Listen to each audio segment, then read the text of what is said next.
As a mom, from the moment we wake up, we have constant tabs running, and on top of that, we have constant timers going. Tell me you have not experienced this, that you are sitting there thinking about the time, looking at your clock, looking at your phone, and thinking about when you need to tell the kids to do something next. It's time to get ready for bed, it's time to get ready for school, it's time to make your lunch. All of these constant timers. By the end of the day, as a mom, I was personally exhausted. Today, I'm going to show you how I ended up using Google Home to help me close down some of those mental tabs. And when I tell you this actually changed a whole bunch of things in our household. So step number one was writing down my VIP automations. I picked my top 5 of things that I repeated every single day. These things help keep us on routine and also helped me stay balanced as a mom. So what are Google Home schedule announcements? We'll go through it. So inside the Google Home app, there's a section called automations. The automations I'm talking about are called starters. And this is where you choose the schedule option, which means it's set to a time in order to make the announcement. And then at that scheduled time, it will announce something over the speaker. And if you have multiple speakers, it'll go through all of them. I realized the power of pattern interruptions for the kids and also for me. And the timer function ended up being a goldmine I didn't even know that I had or needed, and it works for myself, the kids, and even my husband.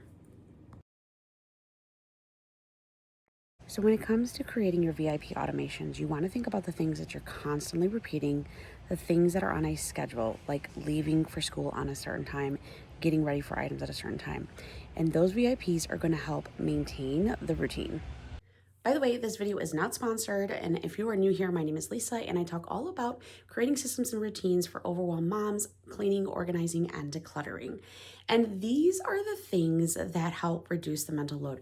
I always say, and if you've been around for a while, you know this, that when mom is the system, that's a problem because we are constantly carrying everything.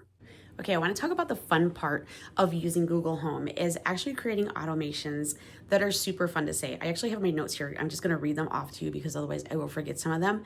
But it's so fun to create these. I think they're super cute. My kids sometimes will think they're corny, but it still gets the pattern interruption done. They're still listening, they're still paying attention. And even when we have visitors over our house or my in-laws are over my house or anyone that's there caretaking with my kids, pattern interruption works. People are paying attention, and it's great. Shower time.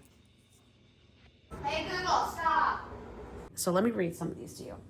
So one of the ones that we have is hear that chime. It's shower time. Then we have time for bed, sleepyhead. It's time for school. Grab your lunch, book bags, and laptops too. Time to go, G.I. Joe. Time to clean up, buttercup. And don't forget to do your chores before you head out the door. There's so many different creative ways that you can do this. It's just, again, it's just an extra little tidbit of fun, corniness as it is, but it works. Now, I want to know yours. If you use Google Home and you've got some fun creative things, be sure to drop those in the comments below so that we can kind of create like maybe a little bank of them and we can all kind of utilize them. So if you find this video helpful, be sure to subscribe so that you can reach all of my other videos where I talk all about creating systems and routines, reducing that mental load, cleaning, organizing, and decluttering, and follow along and make those transformations in your home and join a community of not doing it alone.